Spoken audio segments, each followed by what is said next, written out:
I'm Kirk Campbell. I have been working with Cornerstone since its inception in 1999, and have done a variety of things for the program over the years. My main input into the program these days is with outpatient program, second stage, helping to facilitate some of our community relationships with like Big Yoga, we have a partnership with, and some of the bike riding stuff that some of the parents, alumni, and teens are involved in. I'm also in recovery. I've been in recovery for over 30 years. Still active in 12-step recovery. I still work the steps. And a lot of what I work on today in my recovery is very similar to what I've worked on most of the time as an adult, and it has to do with issues of control, first letting go, and really understanding what that means. And letting go does not mean not caring. Letting go does not mean not taking ownership or responsibility for the relationships that I have in my life, but letting go, a lot of it means being able to own my power and have strong boundaries, which enables me to let go and experience some personal freedom. So I'll kind of shut up from there and let everybody else go. We have a wonderful panel, a lot of expertise, a lot of love, a lot of many years of sitting in rooms, this room or rooms like these, trying to learn how to have a relationship with ourselves based on honesty. So up next is Brenda. Hi, I'm Brenda. Hi, Brenda. I came into Cornerstone actually with Kirk in 1999 with my then 14 or 15-year-old son. He's 38 now, so I spent about 14 years working with Kirk. I worked, came in volunteering like all of you after I went through the program and awakened, and then started working with Kirk, primarily with the parents in the group, did a lot of the retreat planning, did a lot of step studies, and left, went to Al-Anon, spent a lot of time in Al-Anon, took a break, relapsed in my own program, still deal with an adult addict. Shocking, I know, but it happens. And just work in the program for my own life, which always tends to work better when I'm working the 12 steps in my life. I do a lot of service work, do dog rescue, work with a lot of dogs, talk to a lot of dogs, and hang out with Kirk a lot. So that's my expertise. I'm Sarah. Sarah. I had a son who brought me into the program about 10 years ago, and so he was in the program for about a year, and then I stayed and kept doing the meetings and the step studies and the retreats and the bike rides. I loved the bike rides. That was the highlight of my time in Cornerstone. Right now I help with climbers on Mondays, and I really enjoy that. I've been riding with the Riders in Recovery recently, and I'm going on the 24-hour ride next week, which it's actually a race, which I'm super excited about. Got my bike running, and I'm also, so being involved in this program, having such great relationships and getting so much help from the counselors, it inspired me to go ahead and become a licensed drug counselor, to do that program at Lone Star College, which I did. So I'm now an intern. And then I decided that's just the beginning of a journey of trying to learn about mental health issues. And so I went ahead and enrolled in the Sam Houston Masters in Counseling program, and getting ready to do my internship in the spring. So I've learned a lot, but the learning is only part of it. Educating yourself about the disease I have to do a lot of work myself, so I did that in Al-Anon for 7 years, and it continues. I still need to work on myself. The things that have come up recently for me have been, I've noticed that I have a difficult time saying homeless, and so, when trying to describe my son's situation, that's just hard for me to say. So I still have difficulties facing reality that, if I'm trying to not say that he wasn't homeless, then I'm full of shit. And then lies, I like to call them cognitive distortions, and they're lies. So those things are helpful, and I don't notice those unless I have other people to bounce that off, and for me to see, oh, that's something I still need to work on. And then the other part of that is then, so not facing reality, but then horribilizing, so taking things that aren't a big deal and blowing them up and saying, oh, this is an emergency. And so that's all stuff that needs to be dealt with in Al-Anon. My name is Mark. I am an active alumni from Kingwood. My parents got me into Cornerstone in late 2015, and I just recently awakened after being in for about 5 years. I'm active in AA in my recovery today because I want to be, and it is very easy for me. This also ties into what I'm working on and on everyday life, because I just know how easy it can be for me to kind of go back into my old ways of thinking. I'm very good at having a lot of growth and then kind of just taking a break, thinking that I've done enough. And I know that my support system isn't as big. I still have one. I still meet with my sponsor on a weekly basis.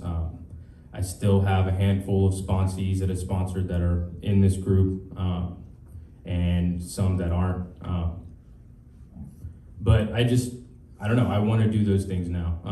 I can lie to myself. There are times where I just don't want to get out of bed. I'm still very imperfect, but the 6 years, regardless of the failures that I've had in Cornerstone, there were many years that I learned quite a bit about myself, and I learned how to be honest with myself and others. I think one of the biggest things that helped me grow was being of service, and just having the ability to be there for other people was something that I never wanted and I never thought would benefit me. I kind of went throughout life just using other people for my own advantage.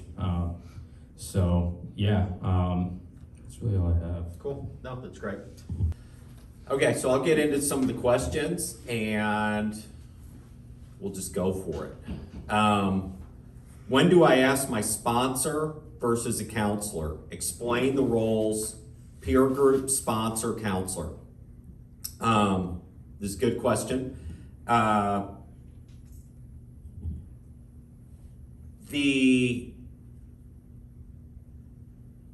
When do I ask my sponsor versus counselor? Explain the roles: peer group, sponsor, counselor.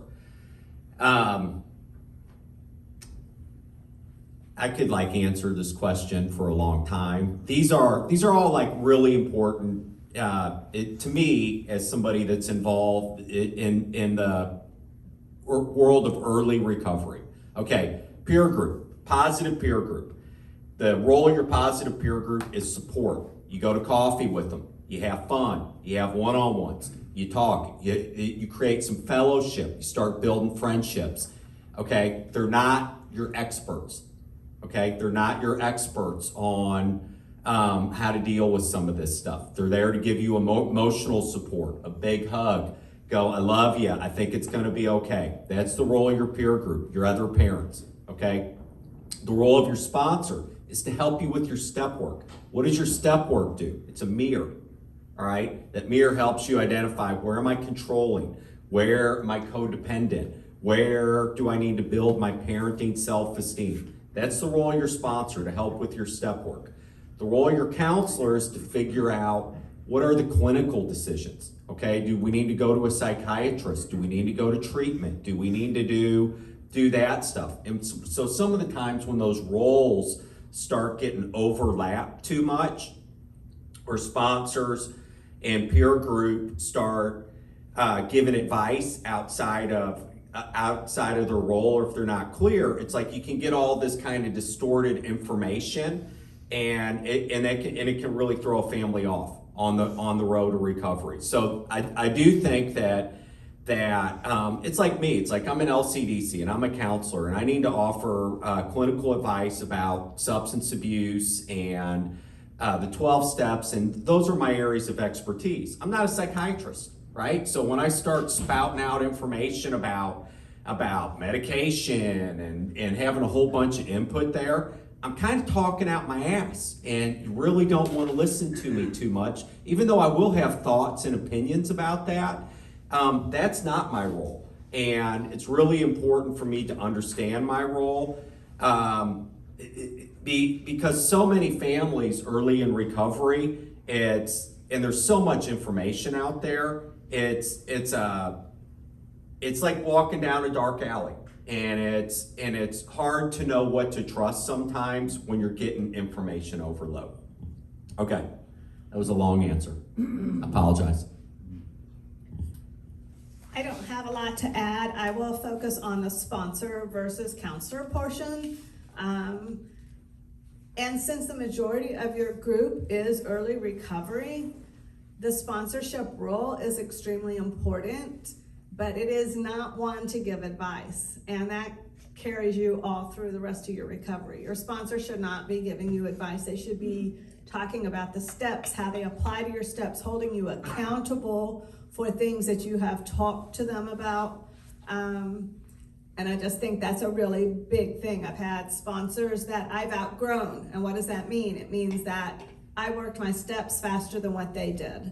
I grew because I was soaking up knowledge, and I think that is one of your primary responsibilities as a parent in a new peer group and early recovery. The more you learn, the better you are going to be, the better you are going to be for your child. Like Kirk said, keep it in the realm, as we call the scope of your practice.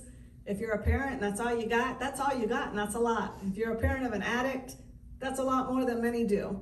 If you have a parent who's had a child who's mentally ill, you've got a little more edge. If you've got a kid who's tried to commit suicide or harm themselves or others, that gives you another edge. So stay in your scope and soak up as much as you can as a parent.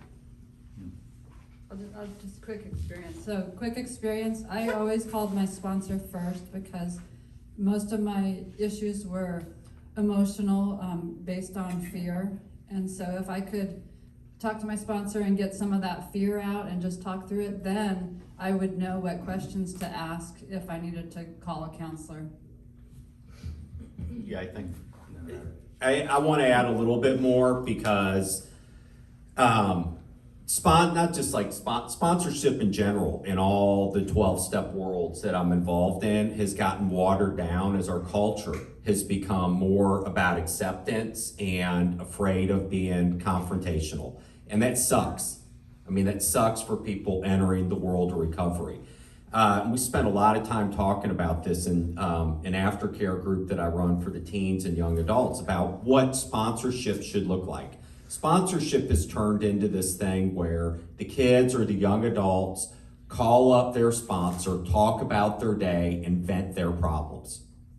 That's horrible. That's not what sponsorship is.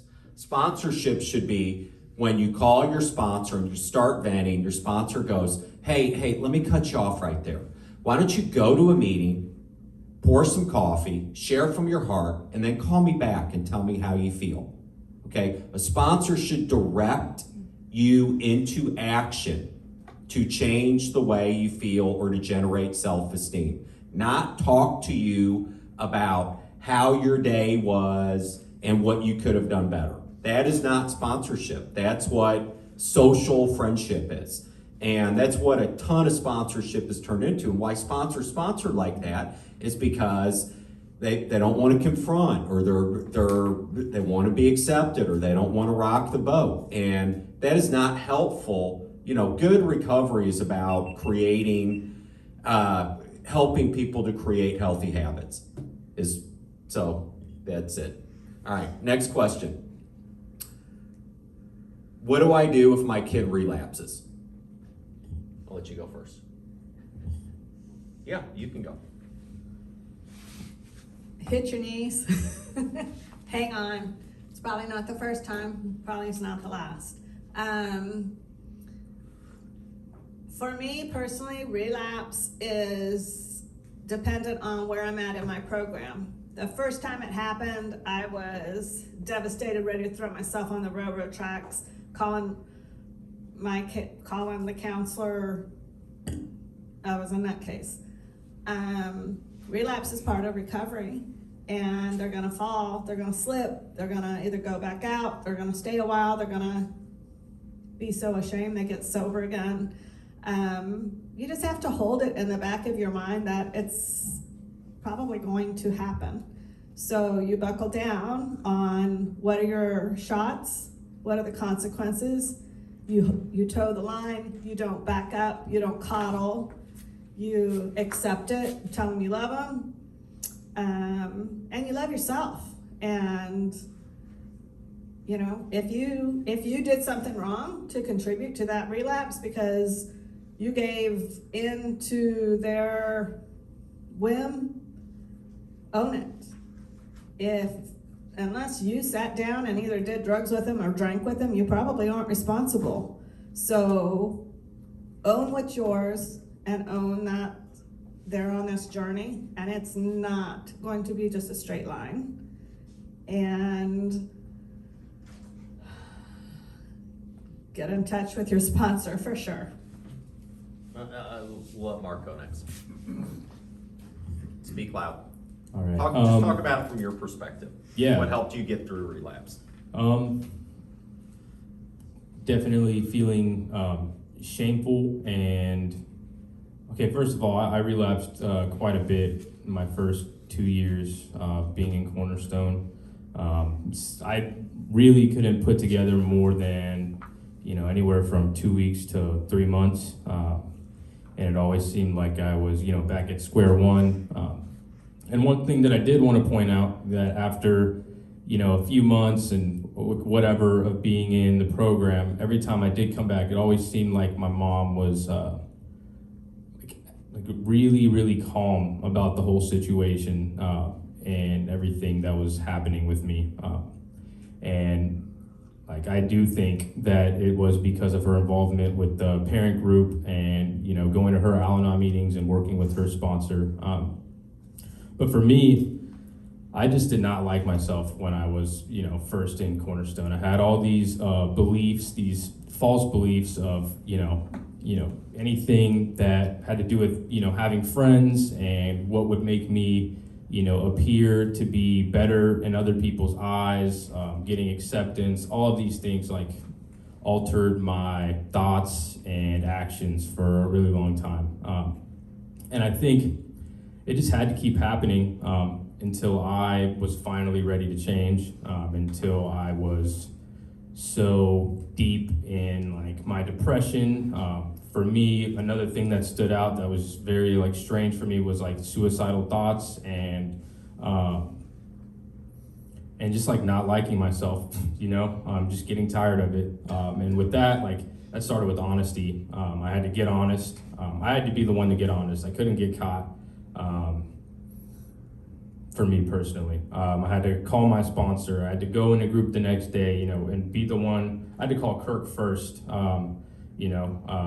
I just felt different about it. I didn't call Kirk. I remember I got honest in group after lying to him, and I was just ready to change. I hit a meeting after that. I remember I got put into a host home, and after that, it was just like what he said, hitting meetings, getting coffee, working a coffee bar, trying to find little places I could be of service. I think hosting was really important for me. My host told me that I had to sit at the front of every meeting and share every meeting, or else I wasn't going to have a place to stay.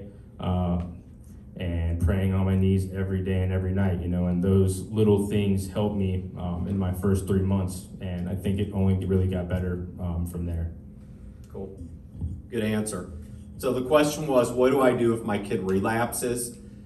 The part that I would add is to take it very, very, very seriously. I mean, relapse should always be taken very, very seriously. And yes, it is going to be part of the recovery process, but it's also, you never know what's going to happen. I mean, I worked with a guy one time where he relapsed, and within 48 hours, he was downtown buying crack and he got murdered. Okay, so and everybody on this panel, like, we have all known people that have died tragically where it was not, they weren't years and years and years back into their addiction. Okay, so relapse, whether it's with substances or mental health or codependency, should always be taken very, very, very seriously. And that the other part, I love that what Brenda was talking about is what good, healthy teams do, and that's what a family is when there is a failure, they evaluate it. They evaluate it. They break it down. What did I do? What did I miss? Where was I enabling? Where was I inconsistent with my shots? Where did I react rather than respond? All right, and there's an opportunity. Failure is not a dirty word.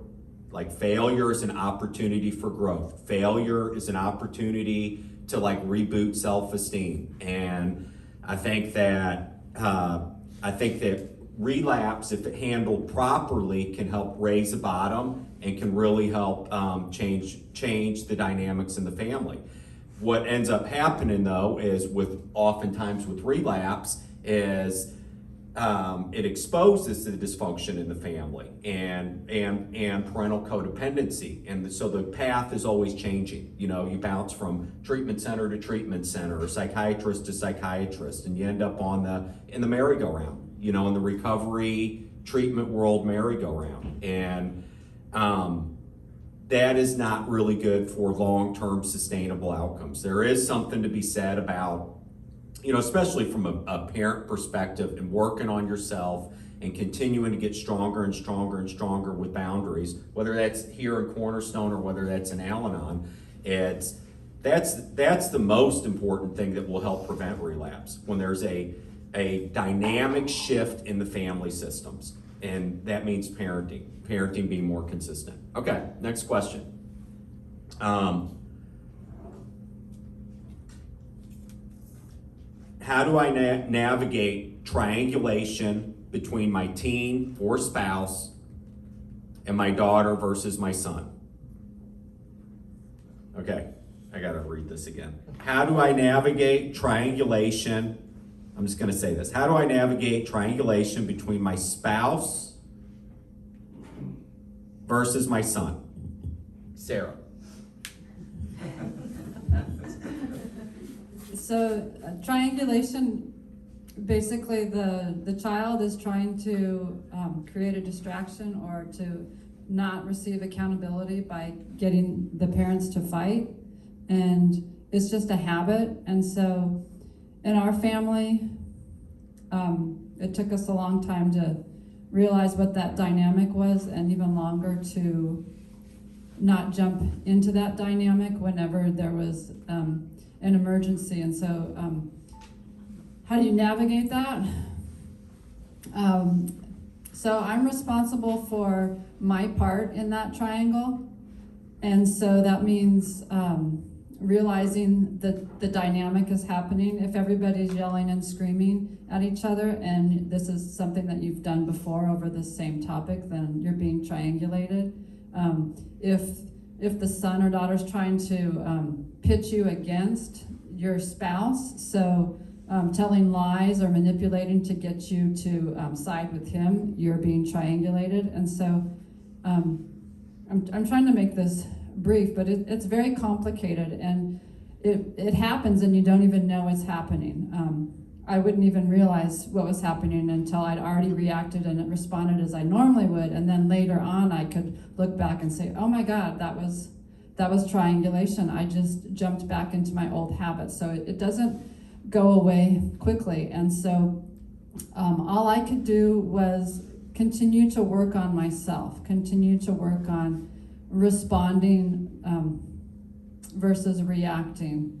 And so timeout would be timeout, serenity prayer, call my sponsor were my early tools when that started to happen. And also just listening to my body and understanding that, realizing if I'm starting to panic or become really defensive or screaming cuss words, that, something's wrong. And just timeout would be the easiest thing to do early on. Just time out. Brenda? Well, you have to remember that one of the key characteristics of a teen, an adult that's in their addiction, is they are master manipulators. And they have this down really, really well. And they are going to find the weakest link very quickly. So if you have a spouse that is not as equally invested in the program as you are, most often the manipulator is going to go to that person. So the two of you getting on the same page, getting a united front, even if it is that you hammer into their head, you just say no, or we're together when they're asked questions, then you do that. But we get frustrated. We want a peace. We just sometimes just want a moment of quiet, and it's just easier to give in. And most often that's the wrong thing to do. If you have a child that has any dual diagnosis, you crank it up from a manipulation standpoint, and it's even greater. So one of the things we really focused on learning and saying was, if you need an answer right now, it's no. And it usually shuts them up.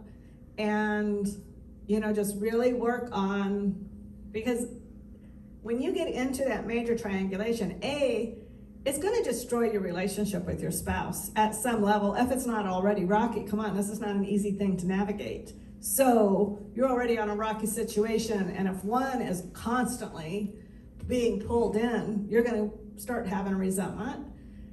Or if you're the one giving in, they're going to have a resentment. So just get united, know what your shots and boundaries are, keep them simple. And I loved what you said.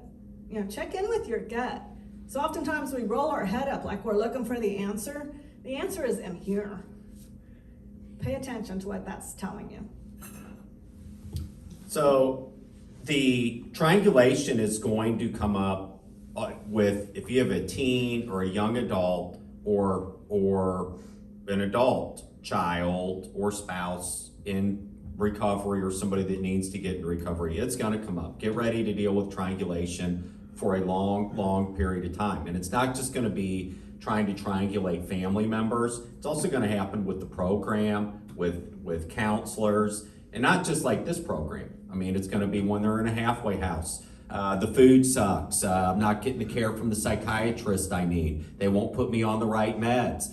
And what triangulation exposes for us, if we're really looking at it, what it really exposes is families that cannot stand to see their children in pain, okay? And so what is that about? Like, why can I not stand to see my child in pain? Because I want to fix them. I want to coddle them. That's what codependency is, you guys. And what pain, robbing them of that pain robs them of growth. You rob them of the opportunity to work through it, to persevere, to build their self-esteem, all of those types of things. And so triangulation is a real thing. It makes us really emotional. It gets us off track real fast, okay? It's really easy to get triangulated when you're not educated about things like codependency and how important it is to have boundaries for yourself.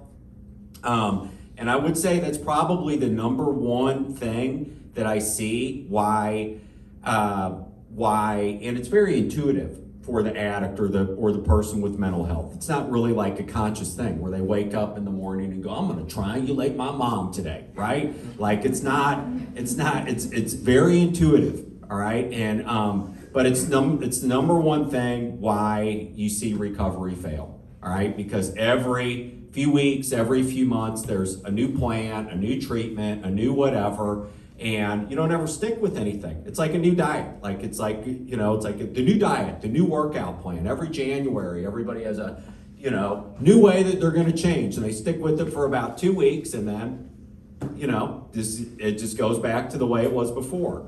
And triangulation kills. It's not the, there's, whatever it was in 2020, 93,000 opioid overdose deaths in the United States.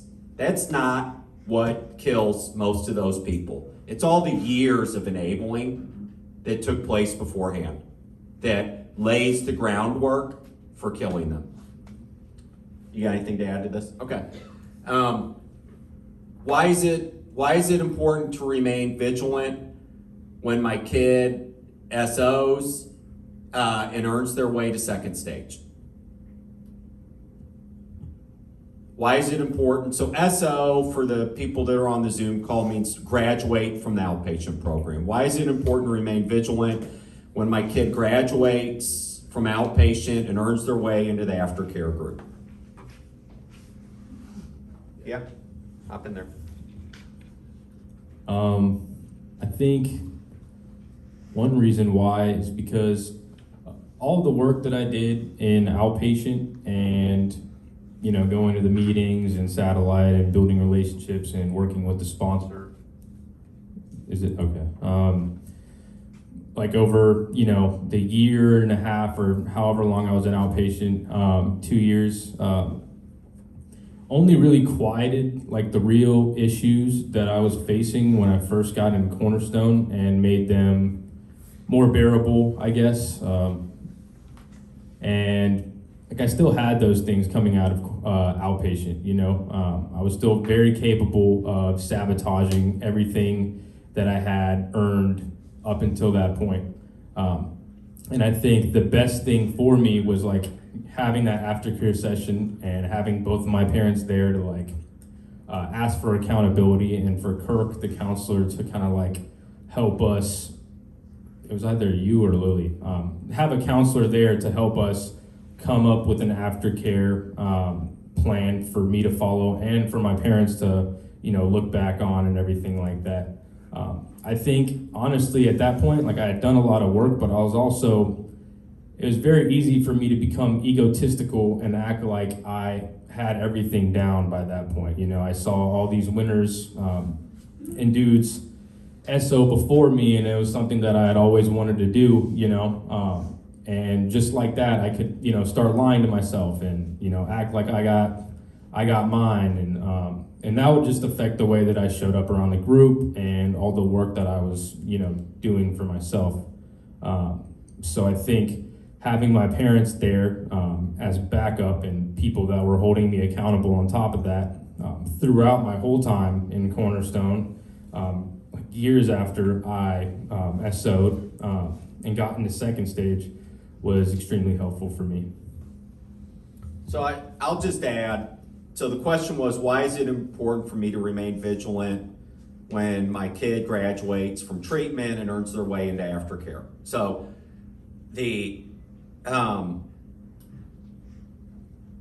this exposes the denial piece again, all right? And the denial piece that all of us suffer from about how long it really takes to get stable when you're dealing with an addiction issue or a mental health issue. Years. It's years and years and years. 5 years is kind of the mark that you want to see of sustained abstinence with attending meetings and being accountable to something. That's early recovery, is the first 5 years. And so what the tendency is for all of us is when the acute pain or crisis has passed, is to take our foot off the gas, all right, and go and to back up. And that's a failure of leadership. It's a failure of leadership from the parent perspective. Okay, it's a failure, and it's like I said, failure's not a dirty word here with me. It's like I have to be able to own. I've failed a lot professionally. I've failed a lot in building things, running groups, working with clients. Failure is part of the process, but it's a failure of leadership. Parents are the leaders of the family. And to fall back when the acute pain goes away, that's a huge thing that I watch happen in families year after year after year. And they take their foot off the gas and they just kind of want to get back to normal. And you kind of teach your child that if they placate you a little bit, that, like it's cool. And sometimes that works out and they mature and they kind of go on and have a fairly normal life or whatever. And oftentimes it doesn't. And, Brenda and I, will go to their funeral 10 years later. So, you got anything to add? No. Question?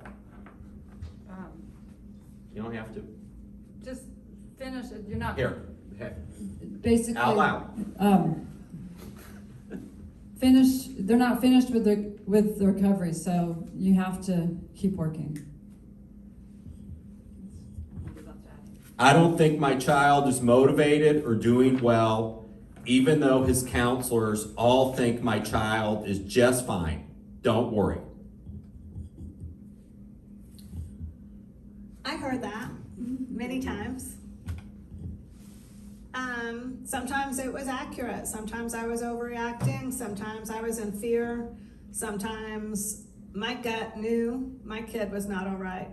Now, granted, this was before he was officially dual diagnosed, and the extent of that diagnosis was, in all honesty, at that time, above and beyond what Cornerstone in of itself was ready to deal with. I think Ryan kind of set a benchmark on what was yet to come in that area. So what I loved and appreciated was that Kirk listened to my gut. And my son spent many, many months and even years throughout his recovery in mental health and areas and things away from Cornerstone that helped him to get mentally stable. Then we'd bring him back for the recovery part. It was really difficult to know where he ever really was, which side you treated first. If he couldn't stay sober, his depression, his suicidal tendencies, his psychosis was always going to get worse. And that still holds the case. So trust your gut. Find a therapist, a psychologist, and someone in the mental health that you really trust. There's a lot of bad ones. Sorry, there just are. Find someone good that is a good fit for your family. And that relationship should primarily be between your child and them. And you shouldn't be in there triangulating and messing with their program, but you should always have a pulse. And I just truly think that as a parent, we know, even now, I know, and I'm not even in the same state, but it is very important, and it's a really, really good question, and it doesn't have to have anything to do with mental illness. It can just have to be with, you think that they're using on the side. You're seeing things at home that don't coincide with what's happening, and it is possible that in the peer group in of itself, they're being overlooked. Maybe they're not in second stage, maybe they're not in outpatient, and maybe you feel like they're not getting that intense attention. It does happen. And that was usually in Cornerstone when I could see my son, he was good enough to step away, not gather and garnish too much attention. He was excellent at having his one-on-ones with therapists and pulling the wool over their eyes. And, you got to trust yourself and trust your counselor. Sarah, do you got anything? No. Mark? No. I would just add that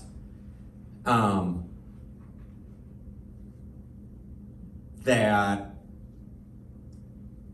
I agree with a lot of what Brenda said, that you got to find the right therapist that's a fit for your family. But a lot of this, you guys, the right therapist or counselor or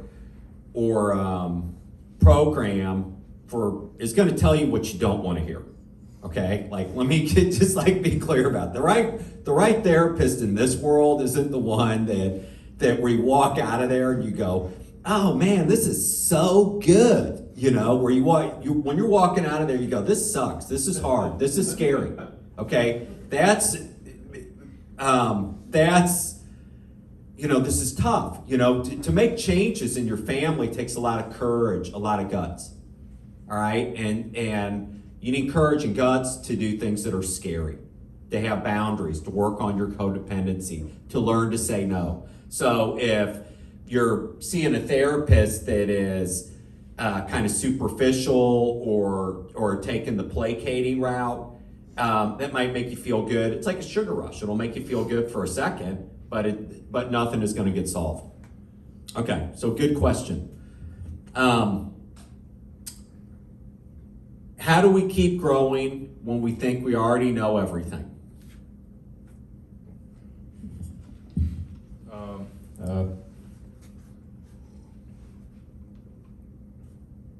I don't know. Oh, I actually saw this question earlier and I thought about it. I think like the biggest thing for me is I need to be reminded of where I was in 2015 and how I felt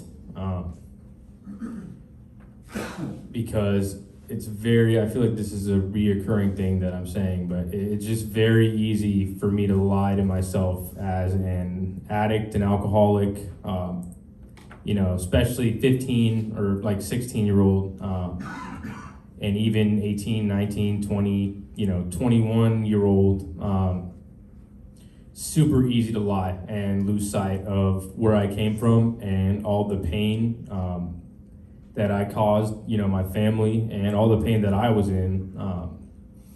And that's probably one of my biggest things that I think about is like how it's like moving forward and like rebuilding those family relationships, getting closer to my sister and my dad and all of that, I think that's just simply put, just like reminding myself where I came from. And I think working with other people does that for me on a weekly basis.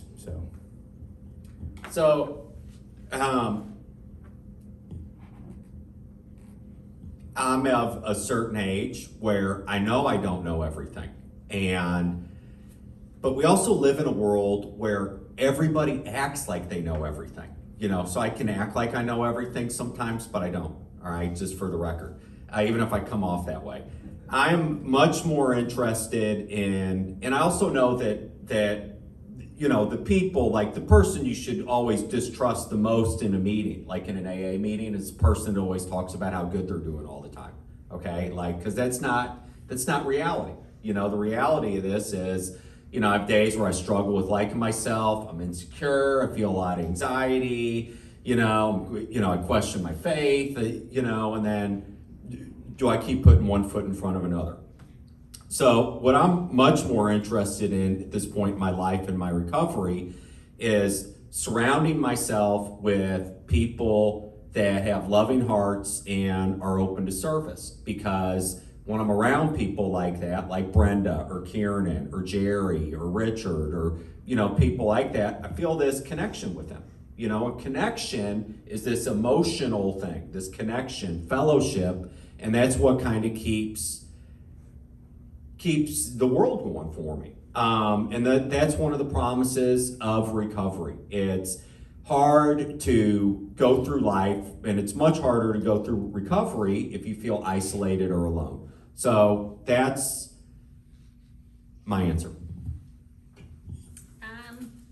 That's a great question, because I think it's really easy. Speaking. I think it's a really easy feeling to feel after you've been in an early stage recovery program that you're getting to the brink of maybe outgrowing it, or that you know everything, or all of this is getting redundant and your kid is doing great and he's sober and you're phenomenal.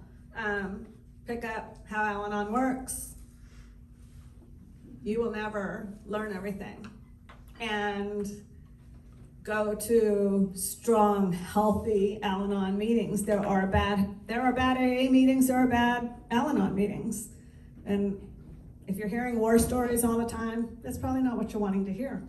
Oftentimes I go to a meeting and I'm like, amazed at how many 20 and 30-year people are sitting in there sharing, and I'm not hearing a war story. I'm hearing their strength. I'm hearing their experience. I'm hearing their hope. They're still talking about working step 1, 2, and 3 all the time.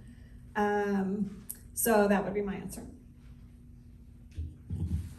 So knowledge creates the illusion of control, and so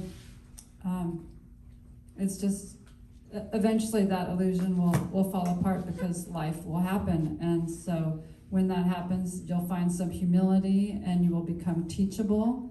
And so it's really a matter of attitude. If you have the attitude that you know everything, no, you're not going to grow. It's pretty much stated in that question. A daily inventory can be helpful to break out of that kind of denial that you're in. What's your advice if you don't want to be too harsh with consequences when my kid is doing well or I'm seeing progress? My advice is I would remove that word harsh. You know, a consequence is not designed to be, is not punitive, okay? We're not sending them to prison or whatever. You're not asserting control. You should already have the control. And it shouldn't be delivered in a punitive or controlling way. So my advice is if you want to have credibility with yourself, you need to do what you said you were going to do. All right? That's all of us, whether we're talking adult, parent, counselor, okay? The credibility that I have with myself is how reliable am I to myself? Do I do what I say I'm going to do? And we live in a world where there are, as soon as of well-crafted excuses, where that's no longer super duper high priority, but it should almost be irrelevant. You know, like, oh, my kid's doing really well, but they lied to me, so I'm not going to have them out of the house for 30 days, or, you know, I don't want to mess up the rest of their progress. That is called codependency. That's what that is. And if I want to have a good relationship with myself, it's really important that I can believe myself when I say I'm going to do something. And it's hard to do that. It is hard to do that. And I'm just telling you, everybody in this room knows that on a certain level, or you want to be here. One thing I would say about this is that my experience with consequences, obviously when my kid was in early recovery, it didn't matter what the shot was. He was going to fight it. He was going to argue it, and he didn't want to be held accountable for anything. When, on the rare times that he did really get healthy and sober, he didn't care what was on that shot list. He was just grateful to be living in our home. And if he got a job or if he was working, you know, I think you need to remember that if you and your counselor feel that your shots can be adjusted accordingly based on their level of sobriety, that's one thing. But to just think that, well, they're doing so good, I think I should ease off, no. But if they are really doing great, they're probably not going to care about those shots because they're following them, and they're also mature enough to come to you as a parent and ask if y'all can talk about it. You got anything? Sarah? Do you have a microphone in front of you? Yeah. Real quick. The consequences are not harsh. The consequences, if they're well thought out, are actually helpful. They help raise your child's bottom so that they can recover. So it's actually love when you're holding them accountable and calling the shots.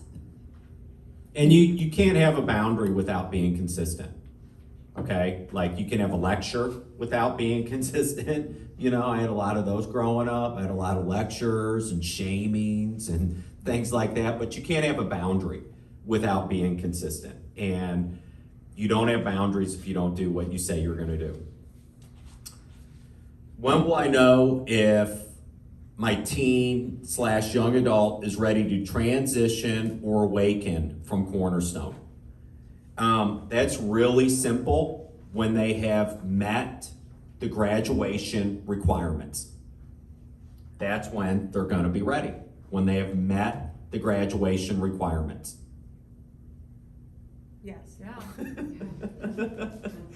Anything past that, you kind of get into, you're getting like into the muck again. You're getting into, like the term transition, like we've seen some of that like over the years when that's just another form of triangulation with the kids a lot of times. Well, I'm ready to transition out, and it just can turn into another form of triangulation. Instead of keeping it really simple, have they done the work? Have they met the graduation requirements? If they have, high five them, slap them on the butt and say, good luck with your next stage. Because programs like these, like Cornerstone, or like halfway houses, good ones, are stepping stone programs, okay? You're not gonna be in them forever. You shouldn't be in them forever. But they should provide a strong foundation for you to be able to take the next step, so that you can get off the recovery shuffle, the treatment shuffle that we watch so many people go through for most of their life. There's so many people. And so anyway, I've heard complacency kills. What does that mean? And how does that apply to my parent recovery? We'll let Sarah go first. Complacency kills it's frightening because it does kill, because addiction is something that will lead to death if it's not treated. And so complacency on the part of the parent is enabling the addiction to kill your child, and it will if it's not treated and you don't do anything. So that's why complacency kills, because you're not doing anything, you're not taking any steps, you're not being active. It's something that it's like a war. You have to be active in fighting that war. If you're just passive and sit there, then you're going to lose the war. I kind of hate this question because it's so real. I have been to way too many funerals for young adults, and I have been a friend and a support person to way too many moms and dads that have lost their kid. I have lost my kid to life. He's physically alive, but his addiction has taken him from me. And it is not always because the parent doesn't do their shit. There are times where they will die because they just do, because they have overdosed on a strength of a drug that they're not used to. That maybe they got sober and they went out and got some heroin that was laced with fentanyl and they weren't expecting it. Shit happens. Suicide, overdose is real, and in our world, it's scary. And so as a parent, as a young in recovery, you do everything we've been talking about. And you go to bed with your head on the pillow and you say the serenity prayer and you give your child over to God, and you know you're doing the best you can today. You live the slogans, you take them into your life, and you pray. And you do everything you can for your kid while their brain is developing, so that in hopes, once their brain is developed, they will make really good decisions. Sorry. That's good. Mark? I mean, I'm grateful. I've known like a few teenagers that were in Cornerstone, a few that were, I actually looked up to and lived with and had many conversations staying up all night, and, it's like really, really close connections that also have, overdosed, died, because of, complacency in their own program and from, parents. And that's something that I'm extremely grateful for when it comes to my mom, especially throughout the whole process of being in Cornerstone and like working with her. Yeah, I just wanted to touch up on how my mom, was just there like the whole time, she was working a harder program than I was, and it just benefited me like a lot more, and I didn't always like see that while I was in Cornerstone, but like the feeling of like awakening and not really like realizing that, a lot of the reason I'm like where I'm at today is because she kept doing her shit, I'll just add on to that, my family saved my life before I was ready to save my life. And they did that through not getting caught up in the herd, not caring what everybody else was doing. They didn't care what the neighbors thought. They didn't care what the other parents thought, in the program. It was, and I was fortunate enough to grow up in a family where there was plenty of dysfunction, okay? But they did what they said they were gonna do, all right? And that's, for as long as it took. And that's what saved my life until I was in a position where my brain developed enough and I had enough self-esteem to start making healthier decisions for myself. So this is a great question, and it is a real thing. And it's not like, and it's not like in a scare tactics kind of way, like, oh, your kid's gonna die. But it's, I've also been doing this my entire adult life, that for the, dual diagnosis clients, it's not gonna go away. It may kind of go into remission for a while, but it's not gonna go away. You're gonna be all of the time, my phone rings. I met with a 27-year-old former client that has a child now that is 27 years old, and she can't stop smoking weed every day, and she hates her life. Now, is she about to die? No, she's not. She's just generational, right? Generational addiction. And, for most of us, unless we make drastic changes and stick with them, this is not gonna go away. We can get placated for a while. They can go off to college for 7 years, to get their bachelor's degree that you can pay for. You can do stuff like that, but your child's not gonna stop being your child. So I think that's a really good place to stop. Thanks so much. Really good questions. And I think that's it. Love you guys. Thanks for being here.